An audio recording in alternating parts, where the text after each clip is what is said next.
إن في خلق السماوات والأرض واختلاف الليل والنهار لآيات لأولي الألباب.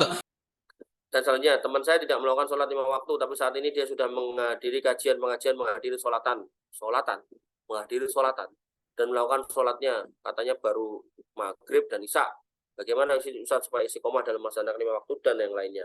Maka saran saya buat temennya ini sebaiknya ya nanti atau itu memberikan atau mengirimkan kajian-kajian tentang hukum meninggalkan sholat. Jadi orang-orang seperti ini harus ada namanya targhib. Bagaimana kemudian dia diingatkan dengan ancaman-ancaman buat mereka yang meninggalkan sholat. Agar dia juga paham bahwasanya sholat itu sedemikian dahsyat kalau ditinggalkan dosanya. Dalam Al-Quran itu dikatakan, masalah kakum fi sakor. Apa yang menyebabkan kamu itu tersungkur di neraka sakor. Kemudian orang-orang di neraka sakor itu mengatakan, qalu lam nakum minal musallin. Gitu. Kami masuk sini karena kami itu dulu waktu di dunia nggak mau sholat.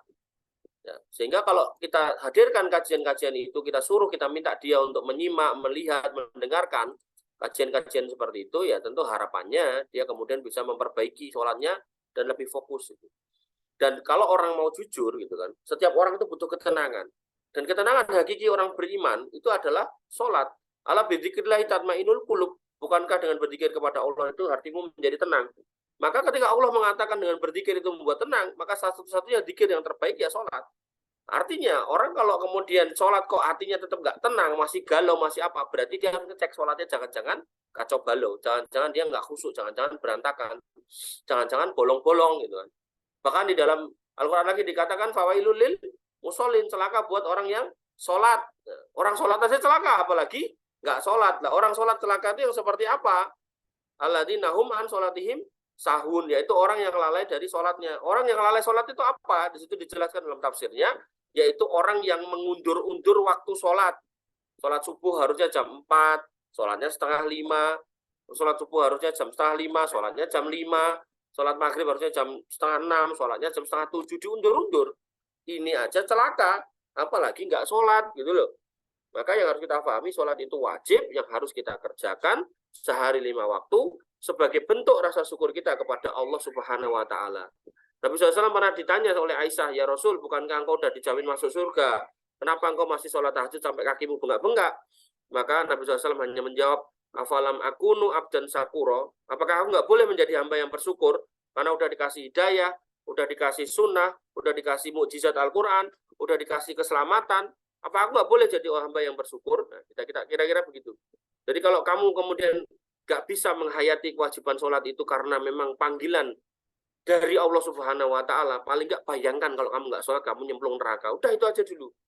Nah, syukur-syukur level yang paling tingginya kamu paham bahwasanya sholat itu kebutuhan kita, bukan kebutuhan Allah. Manusia sedunia ini gak sholat semua. Allah itu tetap maha kuasa, maha esa, maha segala-galanya. Adapun kita ya, sholat sepanjang hari, setiap hari, semua manusia sholat itu nggak akan menambah kemuliaan Allah sedikit pun, karena Allah tetap mulia walaupun hambanya itu durhaka, walaupun hambanya itu baik semua.